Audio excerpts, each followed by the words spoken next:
I'm back, bitches. One, two, three, let's go! Hi, hello, I'm Maria, and welcome back to my channel. If you're new here, hello, hi, how are you? I don't know how on earth you stumbled upon this little piece of shit. Congratulations. You will quite possibly regret it. And if you're a returning subscriber, It's been a while. yeah, it has been a while. It's been like a year maybe. And I have a very good reason why I've been gone for as long as I have been gone. So let's just do a little catch up before I catch you up on what I've read this past month. I get a job. I failed my driver's test. I successfully survived COVID. Um, what else? Yeah, that's about it. I am filming this on the 4th of May. No, the 4th is not in my favor, but I will make it. Let's get started. In April, I just counted them, 5. I read 5 books. One of them was a novella. So the first book I read in April was Love and Other Words by Christina Lauren, or like I like to call them, Christina and Lauren. I do not believe in the Lord, but Lord, I need strength. I started reading this book at the same time I started reading this book.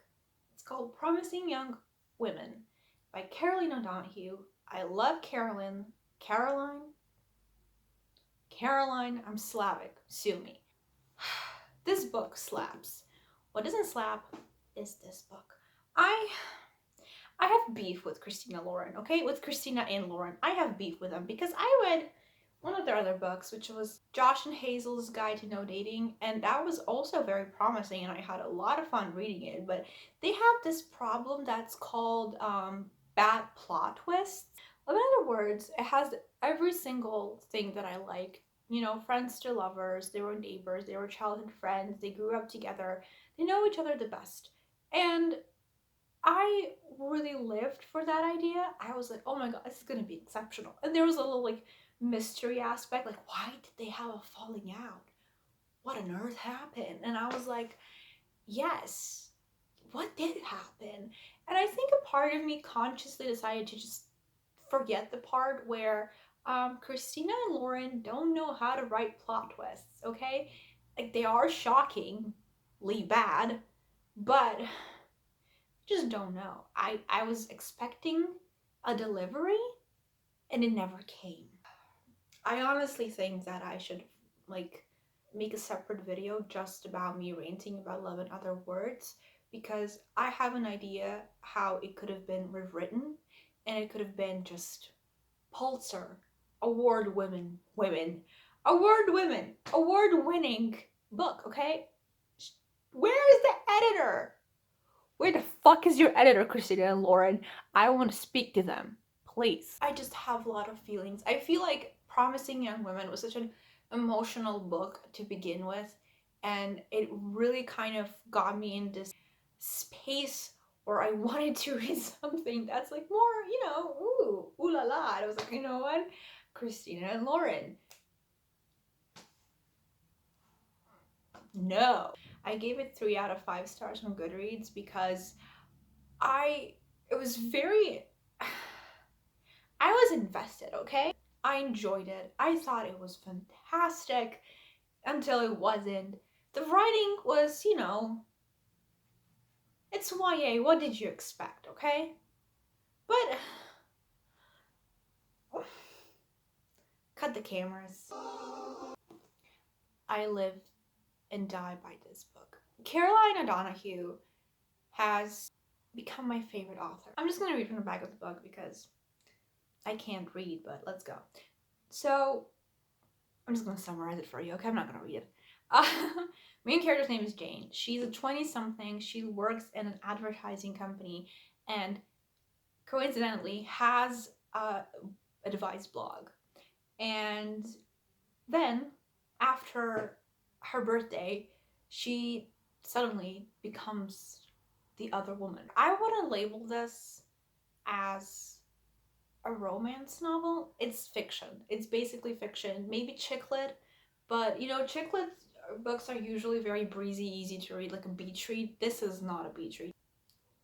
I think the reason why I really kind of felt this book in like my bones was because her careers could be easily labeled as like as one as is that is dominated mainly by cis het men, and I felt it. I felt it because I work in a similar situation, in a similar um, space. Um, I just I felt her, I felt Jane, I felt everything in this book, and I just realized that I can't explain my thoughts, and emotions, and feelings because I feel just so much. There's a group on Goodreads that's something about like women screaming into the void, and I think it would fit very, very well in it because it's about loneliness, it's about yearning, it's about like never feeling enough. And I do feel like a part of her has slight imposter syndrome that she has to like go through, but at the same time she gets these like major bouts of confidence and wants to be like, yes, I am the best. And then things happen, and it's very true to what a lot of women I feel experience day to day, especially working corporate jobs, working like these big male dominated companies. And yeah, it's a very smart, it's a very well written book. Caroline, she has a way with words that I haven't really read before. Maybe I've read something similar to that with Donna Tartt's novels, but this has like it's peculiar flavor. And I'm listening to her podcast with Dolly Alderton. They're talking about Sex and the City, and I can so like after reading this book, I can pinpoint where her inspiration came from, and I'm like, I know you. I know you so well. We could be besties. Third book I read is Luster by Raven Leilani, and I apologize in advance if I haven't said this name right, but I do think I have. Correct me if I haven't. So basically, Luster it tells a story about this woman who is in her, I think she's in her early 20s, and she starts this relationship with an older man who claims to be in an open relationship, open marriage actually, with his wife, and somehow by some really strange chance ends up living with him, his wife, and their adopted daughter, Akila. Had so many high expectations, and I feel like they were sort of reached, but then they kind of flew over my head. Luster is a kind of book that I feel that if I were smarter, I would have been able to understand it, or at least like it. It had a very, very, very strong opening. One of the like of the few books that kind of like got my attention very, very early on upon its reading. And Raven is just a fantastic writer. She writes in this way that I felt like I was on drugs while reading it. It's just so lackluster and like so vivid and so wild. It feels like you're sitting and reading somebody's journals, and it's not like a journal where they talk about their feelings. It's mostly like incoherent musings about like their views on the world and the people they meet and the people they've met and their relationships in the past, present, future. It's a very interesting perspective from a character that I don't think we've seen be represented in a lot of literature or even movies. I would actually love to see like a show about this, maybe a movie, because I would really like to see how it would be made. It felt like a kaleidoscope of like glimpses of memories and thoughts in her head. Also, can we talk about every single female character in this novel was super interesting. They had like their own, I suppose, flavor in a way. They were very, very cold and so unlike a lot of female characters I've read in my lifetime. I've been alive for like 24 years, 25 almost. So there is this stigma, I think, when you're writing a female character, especially like YA fantasy, that you have to make her incredibly likable. And usually when you put so much thought and effort into making your character as like relatable and likable, it kind of backfires. And I've seen this happen a lot in like romance novels, which is something I've never really liked. Like, just give me a fucking cunt, okay? I really want to read about a character that is terrible, but finds a way to become better through like things that happen in her life. Don't give me just like this literal blank canvas of a girl with like two personalities and one brain cell. I gave Luster, I think it was 3 out of 5 stars, because it just perplexed me. I was interested, but I was confused, and I was sort of bored in the middle, but I never gave up. It's the same feeling I got when I was reading My Year of Rest and Relaxation. It's exactly the same vibe that I got. And that book also happens to be in my if I were smarter, I maybe would have loved this. Fourth book I read is Mr. Salary by my favorite author, Sally Rooney. Ugh.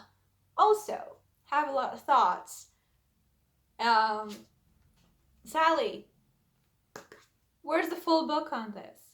Someone on Instagram told me that Normal People was also first a short story slash novella, and then it became what it is now, which is a fucking masterpiece. Also, favorite book of all time. It changed me, like a human, person, woman, child, everything. I am a changed woman because of that book and show, and also Fleabag. Mr. Salary, what's it about? It's about the relationship between two people, as per usual, and they live together, and she's had trauma, she's experienced some shit, and he's accepted her in his home. He's a bit older than her, and they have a relationship, but like it's not quite romantic. It is also romantic. It's you have to read it. You have to be there, okay? You have to. If you know, you know. I'd say it's brilliant. But Maria, why did you give it 3 out of 5 stars? Because I need fucking more, okay, Sally? Just made me so angry, okay? And I do not want to be angry because the next book I read is Behind Her Eyes, and that book just made me fucking traumatized. The sole reason I read this book in the first place because I wanted to watch the show, and now I can't watch the show because I've already read the book, and the book has left me traumatized. And I am not being dramatic. The book, if you know, you know. It's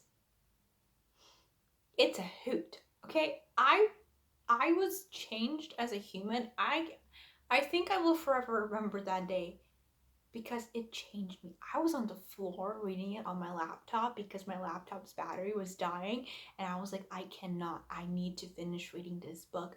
And I was just like sitting there and reading it, and my back hurt, and I was like, I am not giving up because I have like 20 more pages left. And what is 20 more pages? Like nothing, literally nothing. And then the ending came, and I was like, so I'm just sitting here. You have to read it. But Maria, what is Behind Her Eyes about? Well, if you haven't seen the show yet, it's about 2 women, but 3 people. The women, Louise, and Adele, are intertwined thanks to the existence of this one man whose name I think is David. And they both lead completely different lives and befriend one another. And Louise sort of starts, finding out more about Adele and David's dark past. Like, she becomes involved with the 2 of them, if you know what I mean. Actually, she doesn't get involved with Adele in that kind of way, but got flustered. Whew. But yeah, it's a book. One of the YouTubers that I watch, her review on it was like, she gave it 1 star. Her review was like, so stupid. And I'm like, Chandler, I feel you, okay? It is stupid. It also made me very angry and upset and sad and everything, but like, that was April for you. I would like to affectionately call this month the month of the other woman because a lot of the books I read, the main character was like, you know, the mistress. Yeah, so that's it for me. I am so happy to be back. I hopefully we can be able to hang out more often like this because I enjoy hanging out with you guys. Follow me on my socials, on my bookstagram especially. If you like this video, please like it. If you don't like it, don't interact. Please don't interact. If you like me, subscribe to see more. I will do my best to do more because